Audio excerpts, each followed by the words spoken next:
আজ আমরা কথা বলবো ওয়ান্ডারিং জু বা ইঞ্চ প্লান্টের কথা।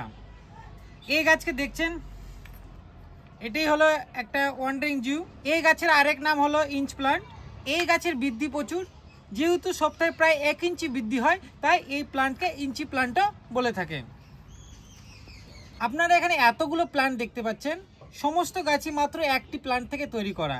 আমি এখান থেকে কাটিং করেছি আর অন্য একটি জায়গায় প্রতিস্থাপন করেছি, দিয়ে আমার এতগুলো প্লান্ট তৈরি হয়েছে। আপনারা এত সহজে এতগুলো প্লান্ট করতে পারেন, কিছুই না, বেশ কিছু টিপস মনে রাখলে খুব সহজে এরকম প্লান্ট আপনারা তৈরি করতে পারবেন। প্রথমত আপনাদের মনে রাখতে হবে, যেহেতু এই প্লান্ট একটি ইনডোর প্লান্ট, সেই জন্য আমাদেরকে সবসময় খেয়াল রাখতে হবে যে আমরা এটাকে ইনডোরেই রাখবো, নাহলে আমরা এমন জায়গায় রাখবো যেখানে ডাইরেক্ট সানলাইট একেবারেই আসে না। তাই আমাদের সবসময় খেয়াল রাখতে হবে যে আলোর কন্ডিশন বা লাইট কন্ডিশন এর জন্য খুব ভালো হয়। দ্বিতীয়ত মনে রাখতে হবে, যে কোনো গাছ তৈরি করার জন্য সবচেয়ে ইম্পর্টেন্ট জিনিস হলো তার মাটি। তাই আমাদেরকে সবসময় খেয়াল রাখতে হবে তার মাটি কি করে তৈরি করব, তার প্রতি আমাদের একটু লক্ষ্য রাখতে হবে।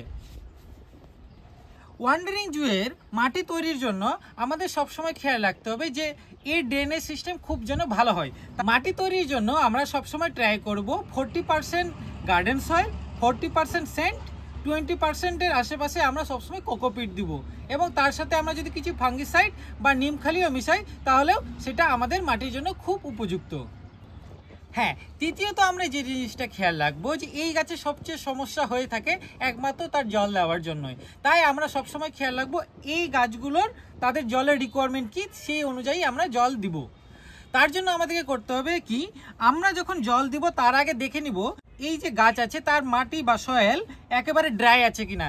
যখন আমরা দেখব এই গাছের মাটি একেবারে ড্রাই হয়ে গেছে, অন্তত 6 থেকে 7 দিন পরেই এই গাছগুলোর মাটিতে জল দেওয়ার প্রয়োজন হয়ে থাকে। তাই আমরা সবসময় খেয়াল রাখবো জল দেওয়ার আগে যেন মাটি যথেষ্ট পরিমাণে ড্রাই থাকে।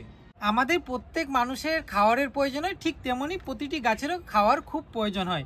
তাই আমাদেরকে সবসময় খেয়াল রাখতে হবে যেন এই গাছগুলোর নিউট্রিশনের অভাব একেবারেই না হয়। এবার জল দেব, তখন আমরা লক্ষ্য রাখবো ওই জলের সাথেই আমরা তার নিউট্রিশন মিশ্রিত জল আমরা দিই।